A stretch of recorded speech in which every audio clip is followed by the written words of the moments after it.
la recherche et création de noms de marques à vocation internationale, donc mondiale, en fait, il faut réussir à imaginer des noms en fait, qui vont être prononcés sans grande difficulté, en tout cas sans difficulté majeure à l'international dans plusieurs langues, et en même temps ne pas avoir de contre-évocation. La contre-évocation, c'est quand on prononce un son, donc cela signifie autre chose que ce que l'on voulait dire à l'origine. C'est pas nécessairement péjoratif, mais c'est pas tout à fait là où on voulait aller.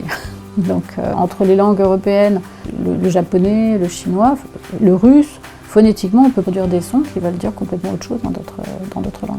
Nous travaillons en fait avec des sociétés spécialisées donc, en contrôle linguistique international, et donc ils vont pouvoir interroger à l'autre bout du monde, dans chacun des pays concernés par la commercialisation, des traducteurs professionnels de langue maternelle et installés, c'est très important, dans le pays, et qui vont pouvoir nous dire s'il y a une difficulté de prononciation ou d'évocation.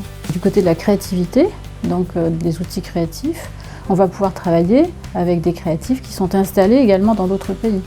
Donc ils sont bilingues, trilingues, quadrilingues, et donc c'est beaucoup plus riche en créativité plutôt que de se limiter aux personnes qui sont ici. Sans Internet, on ne pourrait pas en fait. On a travaillé au début, on travaillait par téléphone par exemple, mais c'était pas tout à fait la même chose parce qu'au téléphone il y avait des entretiens, alors que là il y a une continuité en fait, on peut mieux gérer quand même l'interrogation. Donc ça on ne pouvait pas toujours le faire justement autrefois, quand il n'y avait pas Internet, aussi développé qu'aujourd'hui.